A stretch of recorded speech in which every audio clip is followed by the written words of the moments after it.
Welcome to Newswatch. I'm Hollie Schlesselman. I'm Ryan Hinrichs. And I'm Kobe Gaines. Thank you for tuning in.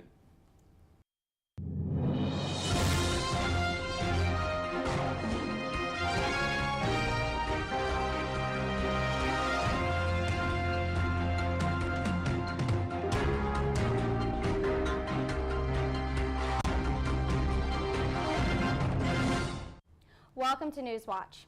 Residents of Ames in Puente San Miguel, Spain, are mourning the loss of former student athlete Celia Barquin Arozamena.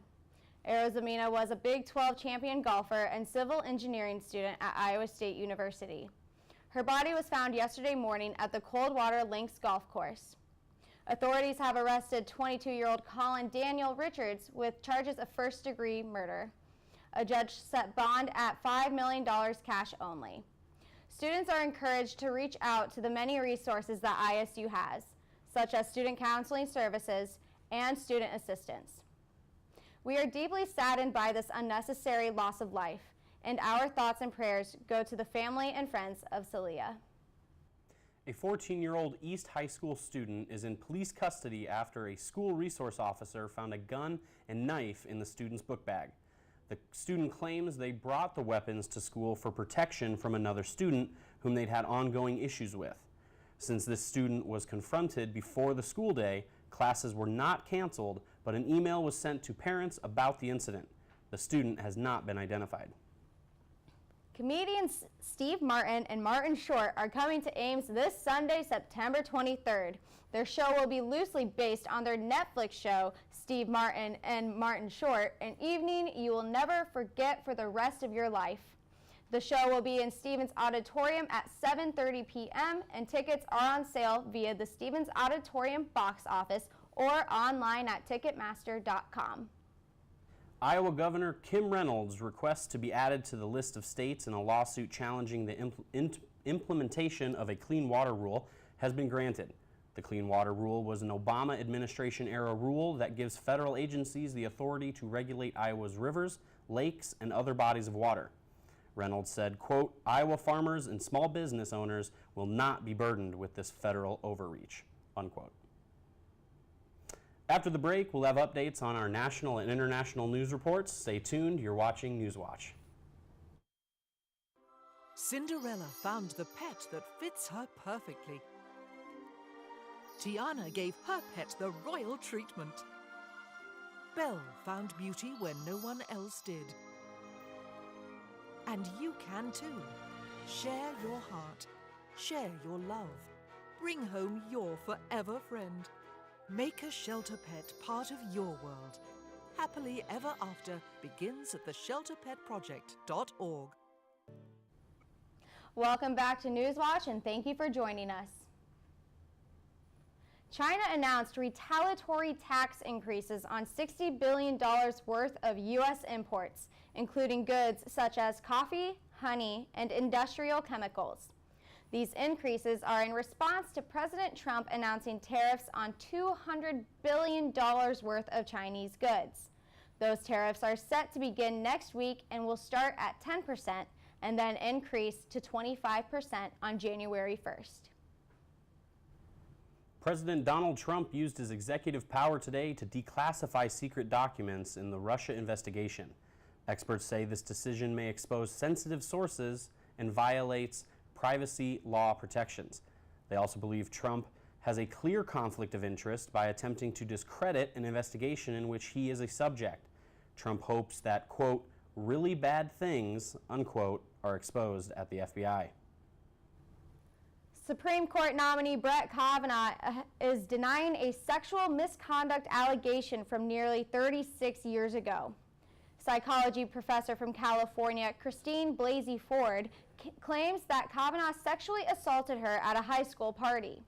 Kavanaugh has denied the claims. Senate Judiciary Committee Chairman Chuck Grassley said, however, that his panel will hold a hearing next Monday to, quote, give these recent allegations a full airing, unquote. Areas in New Orleans had lost power after a curious feline found its way into an energy substation.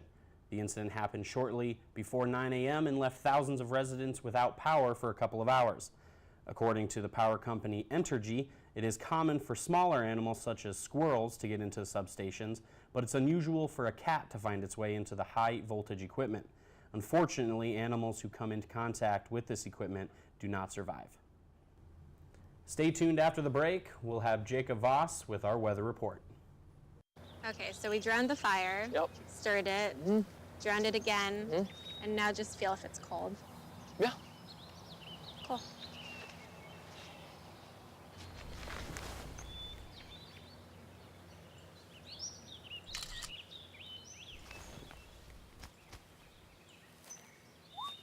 Smokey just gave me a bear hug.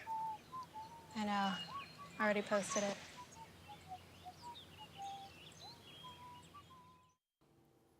Welcome back, everybody. I'm Jacob Voss. Let's take a look at your weather for tonight. Here are your highs for today. We had 81 degrees this morning in Ames. That quickly changed because we had some rain move throughout the day. So we've seen these thunderstorms pushing through the area. They're down in southern Iowa now. They're getting out of here for tonight anyway, but we have some more thunderstorm chances on the way. Here's where those temperatures dropped off after that rain. Here's where we're sitting at right now at 8 o'clock, 66 degrees in Ames, 60s across the state of Iowa.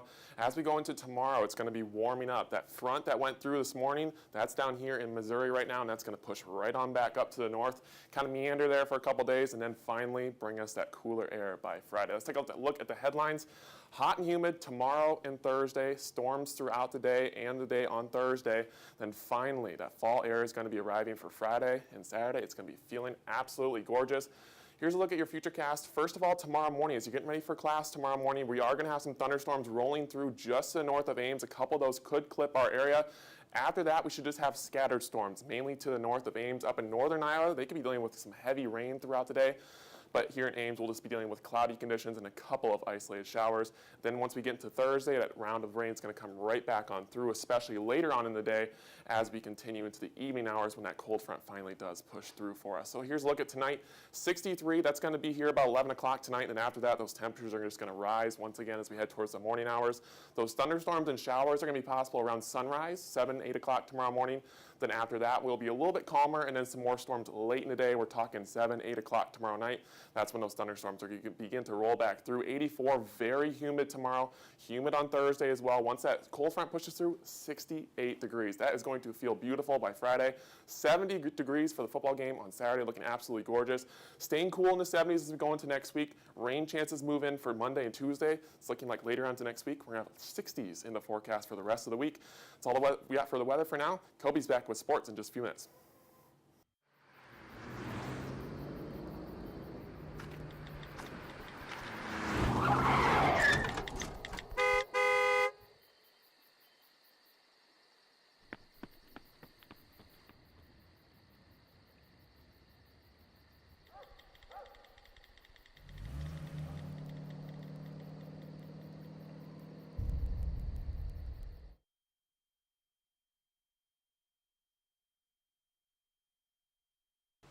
Welcome back to Newswatch. Cyclone softball opened their season with an impressive 4-0 win. The Cyclone pitching trio of Emily Guerra, Savannah Sanders, and Emily Highland combined for a no-hitter against in-state opponent DMAC last Sunday. The first game of the fall schedule allowed the team to test its depth as 15 different Cyclones got a plate appearance, including 6 true freshmen. Up next for the Clones is the Badgers as ISU travels to Wisconsin for a doubleheader this weekend.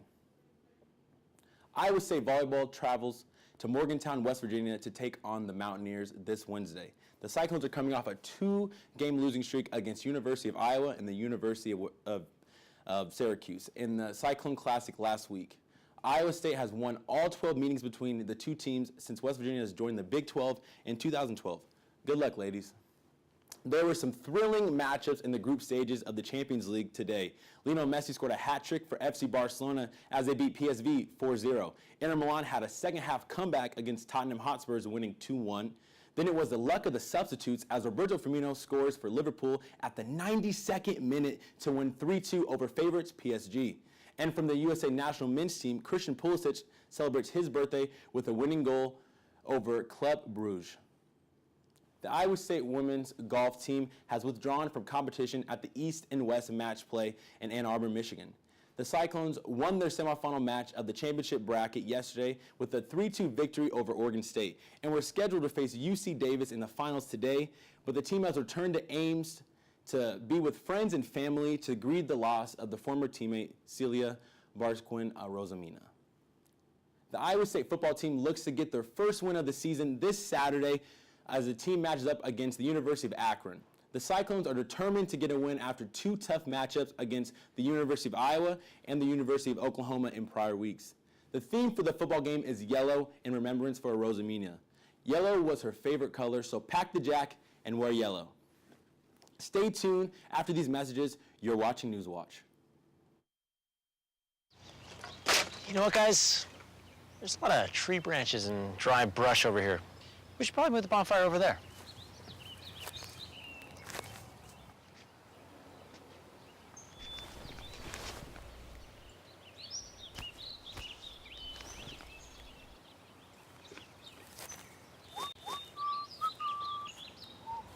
I'm guessing Smokey liked that idea.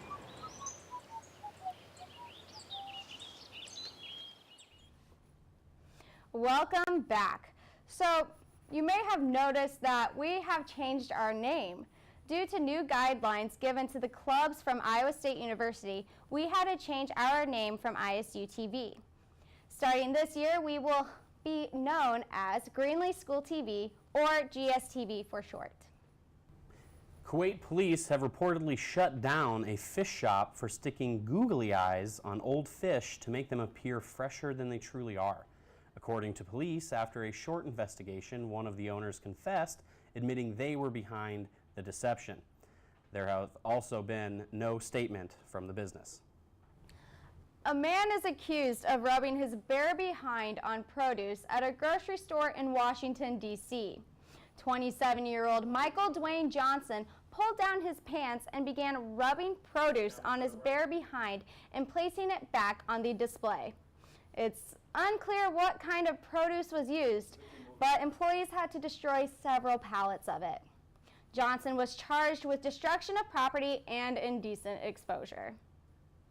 I wonder why you feel the need to rub your bare butt on produce. If I saw something like that, I'd probably think I'm getting punked. Yeah, that was definitely nasty, but oh well, I guess. Anyways, that is all we have for tonight's edition of Newswatch. Stay tuned for Thursday for more news, weather, and sports. And don't forget to follow us on social media at our new name, GSTV. Be kind, be safe. Having a good night, Ames.